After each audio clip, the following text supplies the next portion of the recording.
Hello students, this is Siddharth Jain, Assistant Professor from the Rajki Engineering College, Mainpuri. This is the third lecture of Unit 3rd of Surveying and Geomatics. We will understand about the GPS, or we can say Global Positioning System, and their segments in this lecture. In the previous lectures, we understood about the EDM and the total station. Now, we will understand about the GPS and their segments in this lecture. Okay. What are the GPS?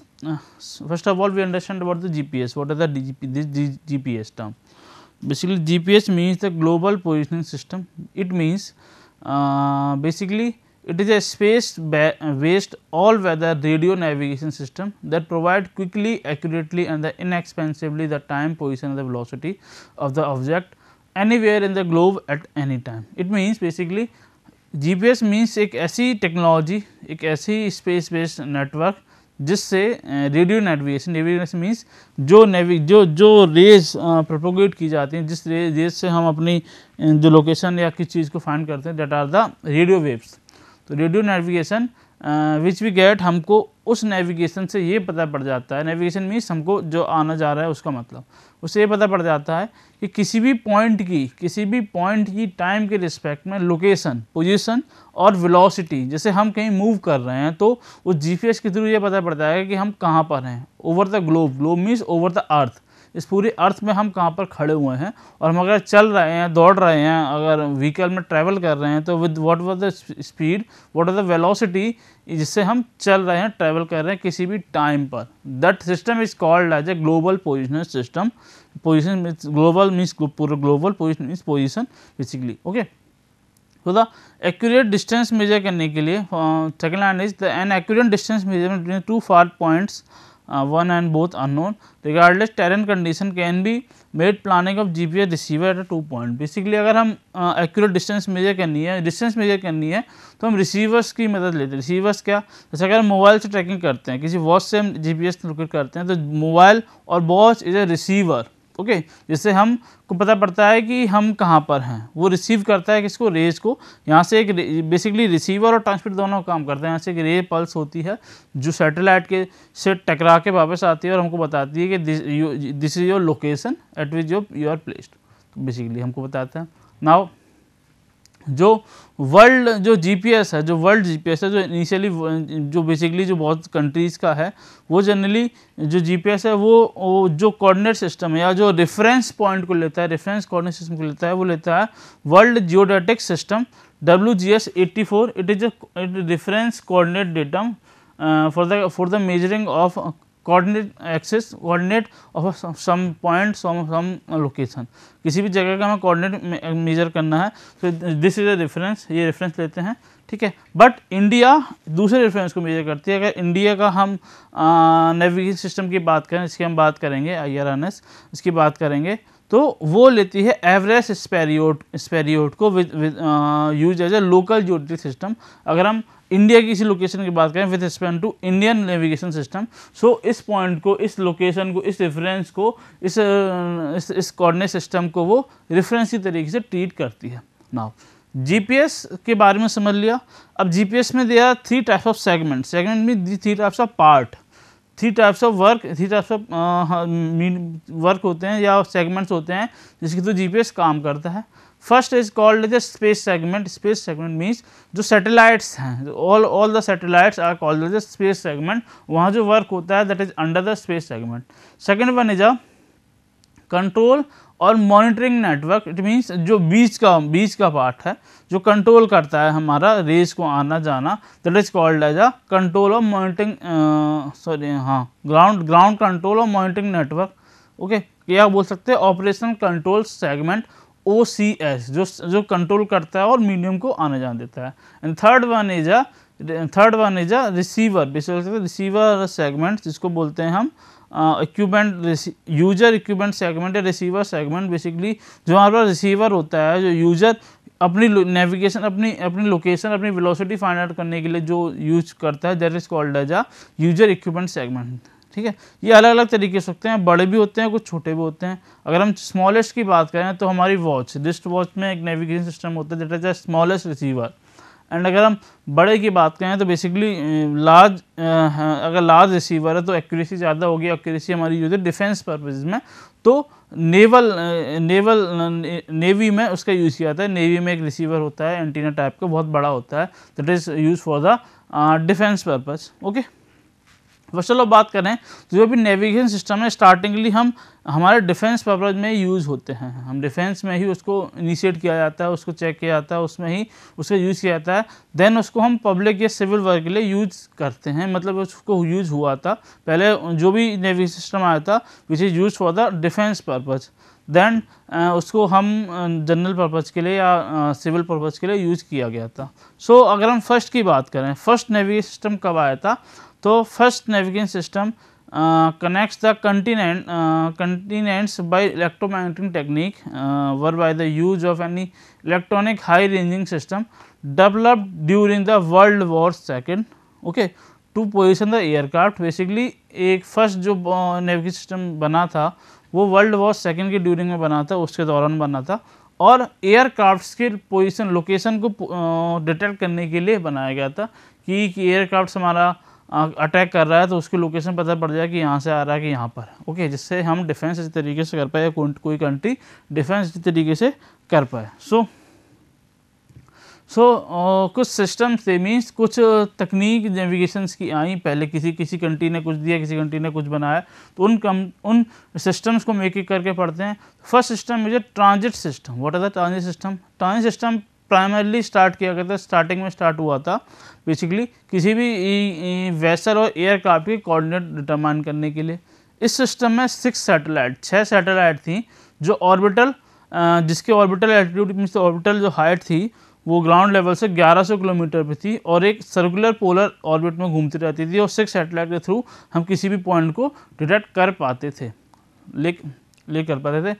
Okay, उसके बाद ये satellite हमारी, ये system जो हमारा time system था वो world wide navigation और सर्विंग के लिए काम हुआ। स्टार्टिंगली वो आर्मी या बोल सकते हैं डिफेंस पर्पज में यूज हुआ। Okay, the positioning analysis technique use by the transit system utilize a ground receiver capable to noting change.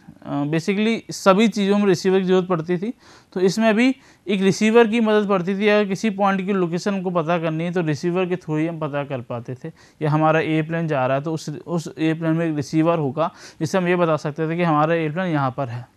Okay, these are the some transit system जो पहले स्टार्ट किया गया था। ट्रांजिट सिस्टम में क्या था, पिछले 6 सैटेलाइट के थ्रू हम यूज़ करते थे इसको, और जो एलिवेशन था from the ground is 1100 kilometres from the ground. Okay, now the second system is a GLONASS system. What is the GLONASS system? GLONASS system is developed by the Russian Aerospace Defense Forces for the Russian government. ये 1996 में start किया गया था। Basically इसका जो initial purpose था वो military purpose था, दैन 2007 में इसको सिविलियन और कमर्शियल पर्पज़ में यूज़ किया गया। जो फर्स्ट ग्लोनास सैटेलाइट थी उसको जो ऑर्बिट में सेट किया गया, वो लॉन्च किया गया, वो था 12 अक्टूबर 1982। उसके बाद वो 1996 से ऑपरेशनल हुई। ठीक है, उसके बाद बहुत सारे रॉकेट लॉन्चर्स और सैटेलाइट सेट की गई for the detecting the location और द नेविगेशन सिस्टम। और 2010 में हमने 100 मतलब जो रशियन गवर्नमेंट है उसने 100% एक्यूरेसी इसमें हासिल कर ली for the detecting the some person. Swiss GLONASS system में हमारे पास 24 और सैटेलाइट्स प्रेजेंट थी ऑर्बिटल में, जो 2011 में रिस्टोर हो गई, जिससे हम फुल ग्लोब में पूरे अर्थ का नेविगेशन कर पाते थे, या वो कंट्री पूरे इस अर्थ का नेविगेशन कर पाती थी। इनिशियली हम अगर एक्यूरेसी बात करें तो ग्लोनास सिस्टम में जो एक्यूरेसी है वो 65 मीटर की है, बट इट कैन हमको ये 20 मीटर तक एक्यूरेसी दे देती है for the civilian purpose and 10 metre for the military purpose, because we have to high accuracy for the military purposes. Now GLONASS system also has 3 segments. Basically most of the systems, navigation system has a 3 segments. First is a simple first is a operation space segment, second is a ground segment, and third one is a US segment. Okay, so these are the GLONASS system basically। इसमें basically GLONASS system में 21 satellite हमारी active satellite होती है और 3 reserve satellite होती हैं जो 120 degree पे स्पेस्ड होकर 45 डिग्री पे ऑर्बिट में रोटेट करती रहती हैं. Now the second system is a Galileo system. Galileo is a famous scientist. So Galileo के नाम पे हमने जो यूरोपियन कंट्री थी, यूरोपियन कंट्री ने एक स्पेस एजेंसी बनाई. उन्होंने जो लॉन्च किया नेविगेशन सिस्टम लॉन्च किया उसको नाम दिया गैलीलियो सिस्टम. तो Galileo system is also satellite navigation system, is a form of European union and European space agency. Okay, ये हमारे पास ये प्रोजेक्ट था वो इटालियन एस्ट्रोनॉमर गैलीलियो के नाम से बनाया गया, हम सभी जानते हैं. अब इस सिस्टम में जो सैटेलाइट्स हैं वो जो अर्थ है स्टार्टिंग के एलिवेशन है वो 23,222 किलोमीटर्स एलिवेशन पे प्लेस की गई हैं, जिसमें 30 सैटेलाइट्स गैलीलियो सिस्टम में हैं जिससे हम पूरे ग्लोब को कवर कर पाते हैं. And out of this 30 satellite 27 satellites are operational and 3 are reserve for the emergency purposes. Okay, with this help of 27 satellite we can detect the position or navigate anything from and navigate with the receiver. Okay, so this system also has a 3 segment. First is a space operation and third one is a user segment. Okay, and another is a IRNSS. This is a Indian Regional Navigation Satellite System, which is a independent indigenously developed satellite navigation system, fully planned, established and very controlled by the Indian Space Research Organization ISRO. Basically this is our navigation system IRNSS, which is used basically इसका एक नाम और अभी famous सुना होगा नाविक. This is a very famous and latest navigation system by the government or the organization ISRO. ये हमारा इंडिया का नेविगेशन सिस्टम है. नाउ अब हम बात करते हैं सेगमेंट्स के बारे में. What are the segments? GPS segments. तो हमने जाना कि there are 3 types of segments which is used for the and which basically it is used in every type of navigation system. India में भी इंडिया के जो IRNSS इंडियन नेविगेशन सिस्टम है इसमें भी 3 तरीके के सेगमेंट्स यूज हो जाते हैं. वही 3 हमारे, पहला स्पेस, दूसरा operation and third one is a user. Okay, these are the 3 segments which is also used in the Indian navigation system. Now the first system is a space segment, but जो transit system था उसमें ये systems इतने accurate नहीं थे. तो पहला starting में जो ट्रांजिट सिस्टम आया था उसमें प्रॉब्लम ये थी कि उसमें only 6 satellite are present. 6 satellite orbital satellites थी जिससे हम किसी पॉइंट का प्रिसाइजली किसी पॉइंट का पोजीशन गेट कर पाते. But this is not the accurate, वो इतना एक्यूरेट नहीं था. और उसमें दूसरी प्रॉब्लम ये थी कि इसमें कोई रिजर्व सैटेलाइट नहीं थी. 6 सैटेलाइट थी. कोई भी सैटेलाइट में कुछ प्रॉब्लम आती है तो हम उस पॉइंट का लोकेशन और एक्यूरेटली नहीं कह सकते, वो और कम हो जाता था और कम एक्यूरेट हो जाता था, लेस एक्यूरेट हो जाता था. So these are the some problems with the transit system. But जो उसके बाद सिस्टम्स आए उसमें सफिशिएंट नंबर ऑफ सैटेलाइट्स थी जो हमारे पास सफिशिएंट नंबर सैटेलाइट थी जो हमारे पास किसी पोजीशन को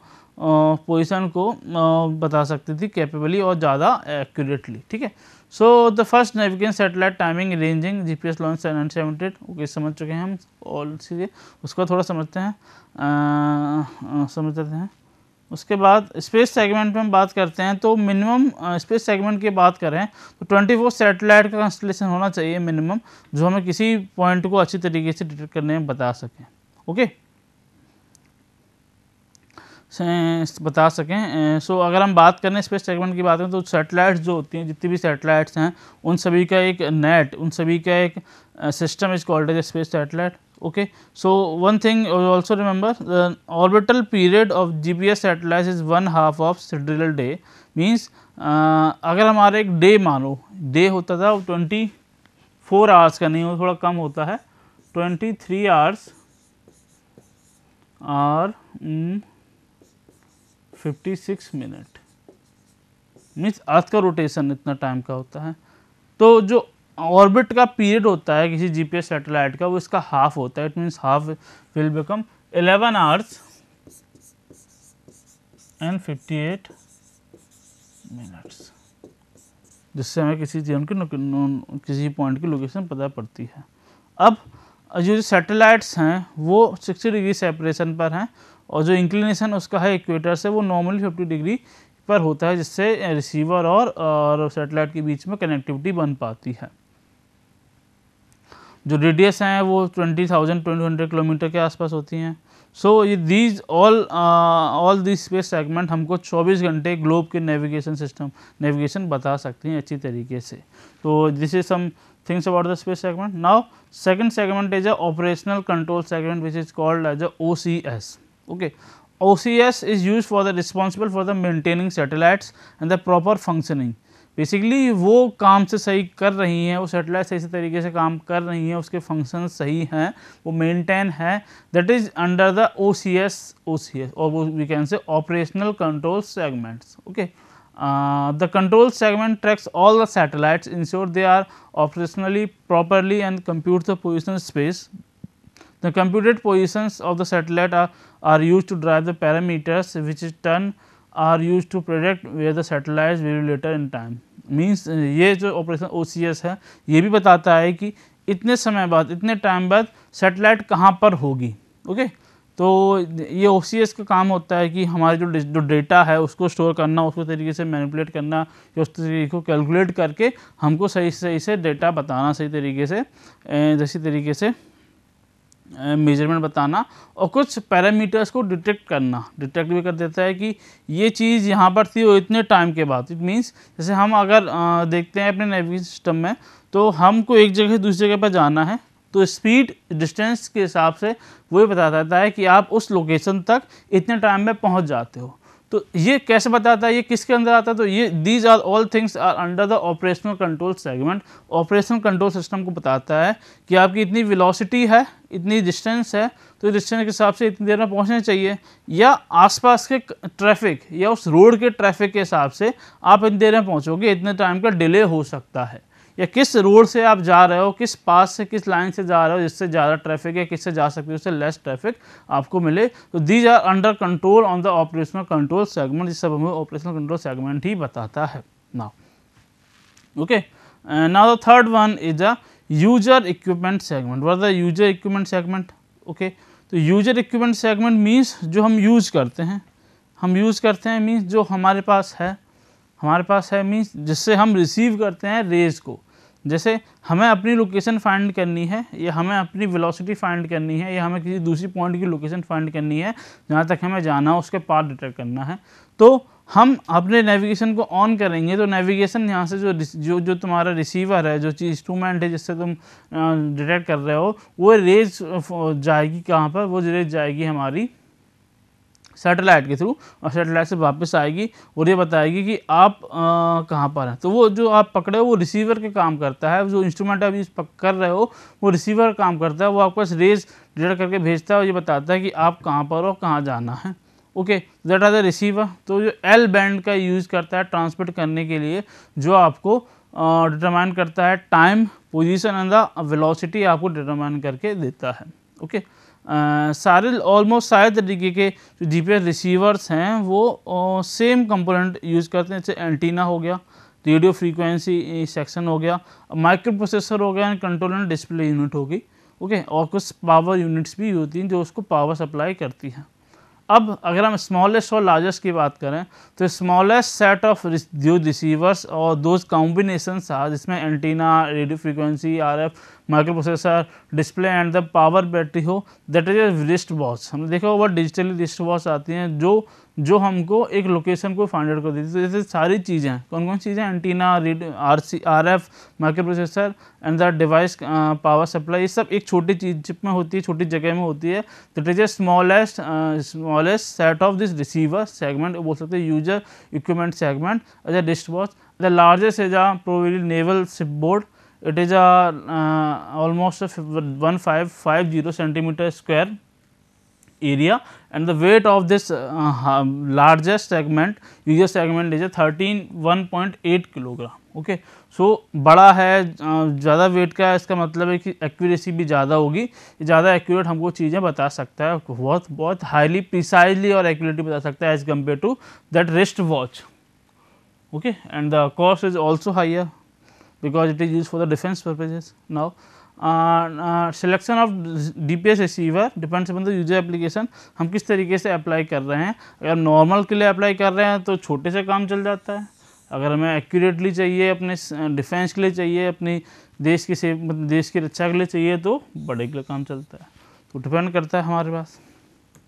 नाउ जो बेसिक फंक्शंस होते हैं या सब फंक्शंस होते हैं जीपीएस रिसीवर्स में, वो हमने भी बात की। तो ये फॉलोइंग 4 तरीके की चीज़ें होती है रिसीवर्स में। रिसीवर भी बोल सकते हैं हम। यूजर इक्विपमेंट सेगमेंट में जो यूजर यूज़ करता है, तो there are 4 types, antenna and the receiver. Antenna जो रिसीव करता है और रिसीवर भी रिसीव करता है। एंटीना भेजने का काम भी करता है, ओके, किसको, ट्रांसमिट काम करने का काम भी करता है, किसको, सिग्नल को, और रिसीव करने का काम भी करता है। तो this is use for the transmit and receive the signal or the ray or the micro ray or the radio ray, okay, or the radio ray basically यही यूज की जाती है क्योंकि इसकी डिस्टेंस ज़्यादा होती है, डिस्टेंस हमारी ज़्यादा कवर कर पाता है, और जो क्या बोल सकते हैं, जो सैटेलाइट है वो भी ज़्यादा दूरी पर होती है। अब इन चीज़ों में, इन जो रेज में हमारी एक्यूरेसी बहुत ज़्यादा चाहिए। क्यों चाहिए? क्योंकि जो वेलोसिटी होती है और जो रिसीव करने वाली, जो ट्रांसफर करने वाली सैटेलाइट्स हैं वो भी ज़्यादा एक्यूरेट होती है, क्योंकि उसमें एटॉमिक क्लॉक का यूज़ किया जाता है। What are the atomic clock? Atomic clock हमारे पास वो क्लॉक होती है तो सेकंड के नैनो हिस्सा, मीन्स 10⁻⁹ हिस्से को भी मेजर कर लेती हैं, 9th 10th और उससे ज़्यादा भी कर लेती हैं। तो हम अगर बात करें क्यों इतना एक्यूरेसी क्यों ज़रूरत है, क्योंकि जो रेज आती हैं वो जाती है with the speed of light, जिसकी एक्यूरेट जो अप्रॉक्सीमेटली स्पीड होती है वो 3 लाख किलोमीटर पर आवर, मिल सकते हैं कि बहुत ज़्यादा होती है। तो उस एक्यूरेटली डिस्टेंस मेजर करने के लिए जो क्लॉक होनी चाहिए वो भी बहुत ज़्यादा एक्यूरेट होनी चाहिए। So we can calculate the accurately minimum distance metres में, और मीटर से छोटी भी डिस्टेंस सेंटीमीटर्स में भी हम एक्यूरेसी मेजर कर सकें, ओके ना। एक्यूरेसी मीन्स अगर हम यहाँ पर हैं तो वो ये बताए कि तुम यहाँ से 10 सेंटीमीटर के आसपास में ही हो, this is the accuracy. Exactly point find करना तो बहुत मुश्किल होती है, बट जो एरर होती है, जो एक्यूरेसी होती है वो मैक्सिमम कर सकें, इसीलिए इन एक्यूरेसी का बहुत ज़्यादा रोल होता है, ओके। सो हम समझ चुके हैं एक्यूरेसी के बारे में। द सेकंड टर्म या second part for the user interface is a user segment is a radio frequency section and the computer processor, which is used for the processing of data and display data. The third one is the input and output device. Basically output device means the screen, input device antenna receiver, output device जो screen जो हमको बताती है, जो किसी भी चीज़ में screen बताती है कि हमारा जो लोकेशन है, हमारी जो वेलोसिटी है, जो हमारी स्पीड है, जो हमारी डिस्टेंस है वो कितनी है किसी दूसरे पॉइंट के रिस्पेक्ट में। And the last one is last thing in the user equipment segment is a power supply. Basically अगर हम किसी पर्टिकुलर इंस्ट्रूमेंट को यूज़ कर रहे हैं तो उसके लिए पावर सप्लाई तो होनी ज़रूरी है। पावर सप्लाई इसके लिए हम बैटरीज के यूज़ करते हैं, which give the power, DC battery जो हम इसको पावर सप्लाई करती है, okay. So this is all about the GPS or that segment. We just understand, we just quick review of these type of segment. So हम एक बार देख लेते हैं हमने क्या आज देखा है। तो हमने पहले GPS के बारे में देखा, what are the GPS। GPS basically एक सिस्टम है, स्पेस बेस्ड सिस्टम है, जो स्पेस में जो सैटेलाइट है उसके बेस्ड सिस्टम है, जो किसी भी पॉइंट को, अर्थ पर किसी भी पॉइंट को, अर्थ के बियॉन्ड भी जाता है कि GPS ऐसा ज़रूरी नहीं कि हम अर्थ की बात करें, लेकिन GPS की बात करें, ग्लोबल पोजिशनिंग सिस्टम की बात करें तो वो अर्थ के लिए है। अगर पोजिशनिंग सिस्टम की बात करें तो वो अर्थ के बाहर भी जाता है। GPS की बात करें तो अर्थ पे किसी भी पॉइंट पर किसी पर्टिकुलर थिंग की, पर्टिकुलर आदमी की, जगह की लोकेशन फाइंड करना, उसकी वेलोसिटी फाइंड करना and time with respect to other things find करना, इस कॉल्ड ये सभी सिस्टम ये GPS सिस्टम के अंदर आता है, जिससे हम क्विकली और एक्यूरेटली फाइंड कर सकते हैं। ठीक है ना। हम जीपीएस के बारे में समझे। अब जीपीएस अगर वर्ल्ड की बात करें तो वर्ल्ड जो यूज़ करता है, या हम वर्ल्ड नेविगेशन सिस्टम की बात कर रहे हैं तो वर्ल्ड जियोडेटिक सिस्टम की यूज़ करता है, वो WGS-44 ही बोलते हैं। ये एक कोऑर्डिनेट सिस्टम है, या बोल सकते हैं एक लोकेशन है, एक जगह है जिससे स्टार्टिंग की गई है। इसके रिस्पेक्ट में बताएंगे कि इतना लैटिट्यूड है ये पॉइंट की बात करें तो ये इतना लैटिट्यूड है, इतना लॉन्गिट्यूड है, तो इस पॉइंट की रेफरेंस से बात करते हैं। The point is world geodetic system. But अगर हम इंडिया की बात करें, इंडिया में अगर लोकल नाविक या इंडिया की IARNS की बात करें तो उसका जो सिस्टम है, उसका जो रेफरेंस है, दैट इज एवरेस्ट स्पेरियड सिस्टम। इसको हम मानते हैं कि रेफरेंस सिस्टम कि इंडिया के अगर लोकेशन फाइंड करना है तो इस पॉइंट के रेफरेंस में बताया गया कि इतना लैटिट्यूड है, इतना लॉन्गिट्यूड है किसी पर्टिकुलर पॉइंट का। ओके सो पहली बार जीपीएस का यूज़ किया गया था वर्ल्ड वॉर 2 में, finding out the location of aircrafts. Now बहुत सारे सिस्टम्स है। The first system transit system, basically इसमें 6 सैटेलाइट का यूज़ किया गया था जो अर्थ से या ग्राउंड लेवल से 1100 किलोमीटर पे ऑर्बिट में थी, जिससे हम किसी पॉइंट का प्रिसाइजली लोकेशन फाइंड आउट कर सकते थे। Then other one is a Russian system that is called as a GLONASS system, which is also used for the Russian aerospace defense system. Defence basically इसको पहले basically use किया गया military purpose के लिए, then ये हमारा public use या civil purpose के लिए यूज़ किया गया। Then other one is a Galileo system, basically it is developed by the European union and European Space Agency. It is also used for the military purposes. Then after it is used for the civilian purpose. In this system there are 30 satellites, total 30 satellites, in which 27 are operational and 3 are for the emergency purposes, at which these satellites are placed at the orbit of 23,000 to 222 kilometers above from the ground level. इसको भी हम बोल सकते हैं Galileo system. And third one is IRNSS, Indian regional navigation satellite system, which is basically Indian navigation system, स्वदेशी system है जिससे हम इंडिया किसी पॉइंट को लोकेट कर सकते हैं, which is developed by the ISRO, Indian space research organisation. These all types of systems contains 3 types of segments. First is a space segment. Basically space segment is a segment of a satellites. ये satellites का जो segments होता है, satellites जितनी भी satellites मिलती होती हैं, that is called as a space segments. And second segment is a OCS, which is also called as a operational control segment. ये हमको ये बताता है कि जो सैटेलाइट्स हैं प्रॉपर्ली वर्क कर रही हैं, ये डाटा को प्रोडिक्ट करता है और उनको मेंटेन करने का काम करता है, और जो मीडियम के काम करता है कि रेज आ रही हैं कि नहीं आ रही हैं, जा रही हैं कि नहीं जा रही हैं, और क्या किस वेलोसिटी से क्या क्या एरर्स और क्या क्या फोरकास्टिंग भी करती है किस टाइम पे क्या होना चाहिए, that is under control the OCS. And the last segment is a user equipment segment. Basically it is a segment which जो हमारे पास होता है जिससे बेसिकली हम किसी पॉइंट की लोकेशन फाइंड करते हैं। एक तरीके से बोल सकते हैं एक ट्रांसमीटर है, एक रिसीवर है, सैटेलाइट आ गया transmitter, and the user segment equipment segment is receiver which is use, basically receiver हमारे पास है तो इस पॉइंट उस रिसीवर की लोकेशन हमको बता सकता है। किसी रिसीवर को हम कहीं भी ले जाते हैं तो ये बता देगा कि वो रिसीवर कहाँ पर है, या वो व्यक्ति या वो पॉइंट वो कहाँ पर है with respect to other point. Okay, तो इसमें हमने देखे कि 2 तरीके के रिसीवर्स थे। सबसे छोटा रिसीवर हमारा रिस्ट बॉक्स की तरह काम करता है, बहुत छोटा, और बिगेस्ट है डिफेंस में जो नेवल सिस्टम में काम करता है, इसका वेट है 13.1।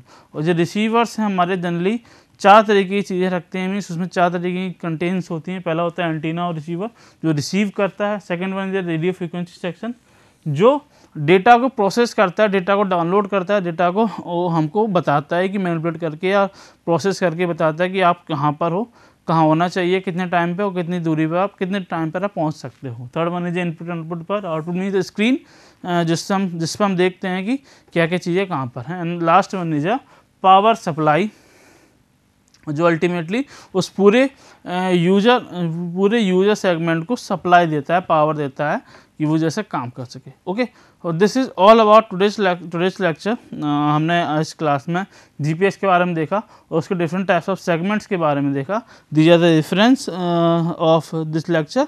सो thank you for watching this lecture.